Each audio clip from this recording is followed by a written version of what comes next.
Gingium finally got a vise. You guys happy? You no longer have to worry about me cutting off my fingers. Except you probably still do.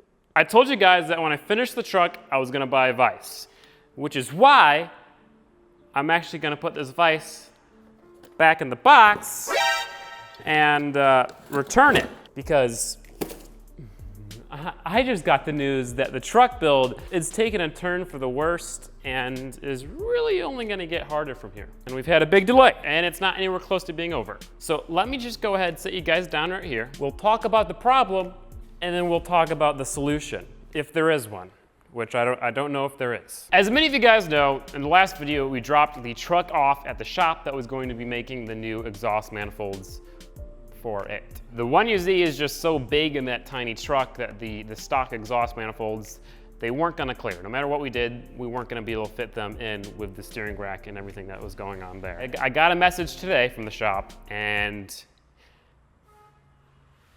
pretty much we have to go back to square one. I figured out why people don't like using 1UZs for swaps, and it's just because they're so darn big. It's only a 4-liter, but it's got dual overhead cams, it's a 90-degree V, the heads are big, it's just a really large engine. In the truck, it fits really well, but the problem is that there's the steering shaft. The steering shaft's going from the firewall straight into the steering rack. With that steering shaft there, it is impossible to fit an exhaust manifold on the driver's side. We have to change something. Now there's a couple solutions. A lot of you guys said just, do a side exit, or route the exhaust manifolds out the hood, or don't run exhaust manifolds.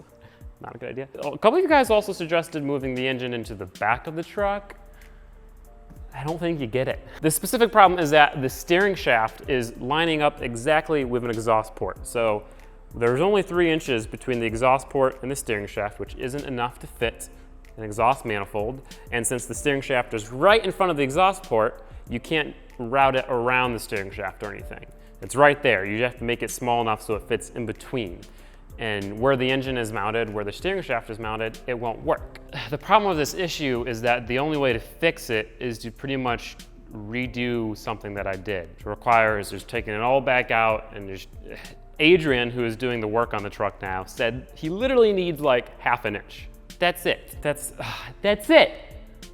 That ½ an inch is gonna cost me a lot of money and a lot more time. I feel really bad because I've wasted your guys' time. I feel bad because I've wasted my time. I've wasted my money. If I would have just been smart and did it right the first time, then we wouldn't be in this problem. We wouldn't be having this issue. I just kind of felt like I had failed you guys, and I failed myself, and I just failed. Before I get too depressed though, let's talk about some solutions, because there are some solutions. Like I said, we have to redo everything if we do one of these solutions, but it's a solution. The first feasible solution, move the steering rack over so the steering shaft is closer to the frame. The problem with that solution is that the steering rack is already mounted 2½ inches off-centered to the right, to the driver's side. So if you move it more that direction, it messes with steering geometry even more. So that's not ideal. We don't want to move the steering rack. What we could do is we could unbolt the steering rack, just say goodbye to the steering rack, and put the steering box back into the truck.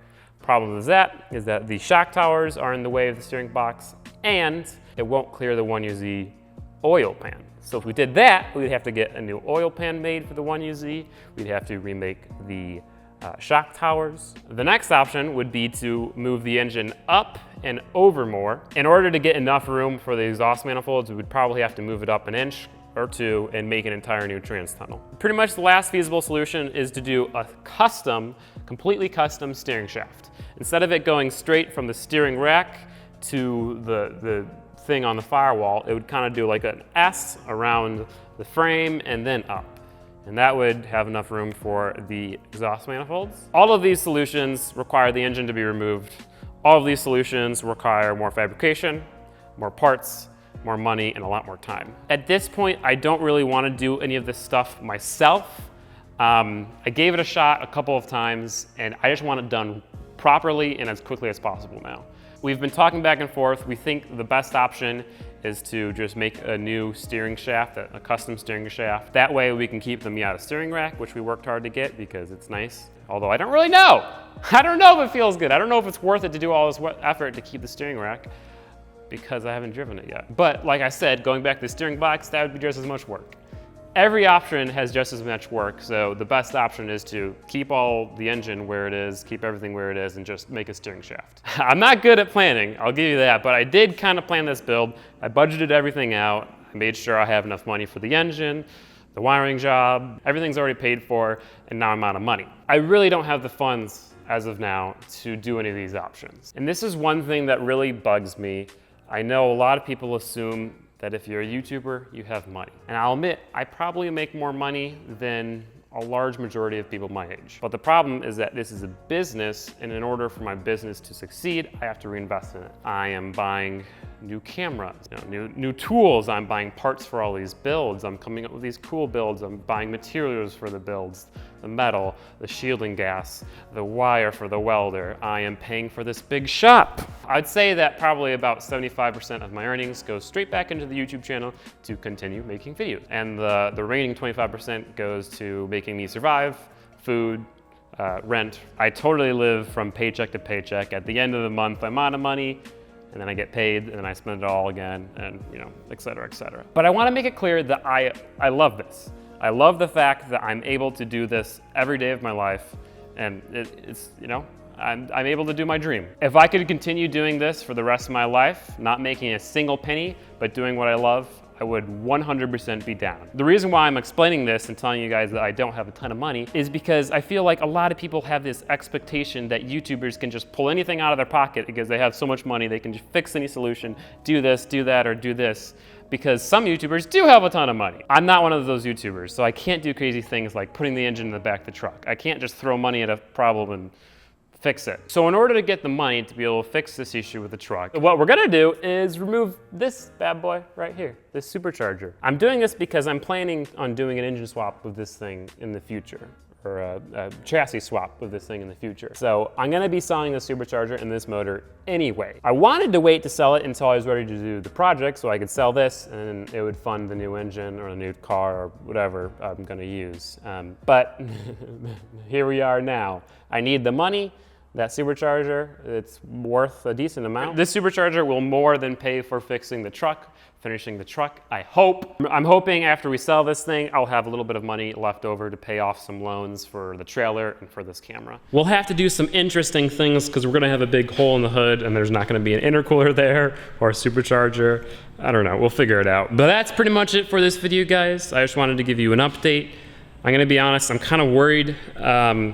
Like I said, I feel bad, I feel guilty. This was my fault. This was 100% my fault. I shouldn't have rushed into this. I didn't really rush into it, but I don't know. I should have done something differently. I messed up, I can admit that. I'm the one who's paying for it, so I guess I don't really have to apologize because it sucks for me. It sucks for you guys too because you have to wait. This was another thing that was getting me down today is that I see YouTube channels like, I don't know, Cletus McFarland and Adam LZ. They're doing these crazy projects in like days. Like they get a new engine, they put the engine in, and it's done. And the fact that I can't do it as quickly makes me feel terrible. It makes me feel like I'm not working hard. It makes me feel like I've failed. I think that's my least favorite thing about doing YouTube is that I look at other people, I look at their success, I look at the rate at which they're doing stuff, and I instantly feel just really guilty because if I'm not doing it as good as someone else, no matter what our situations are, I feel bad. I feel like I failed.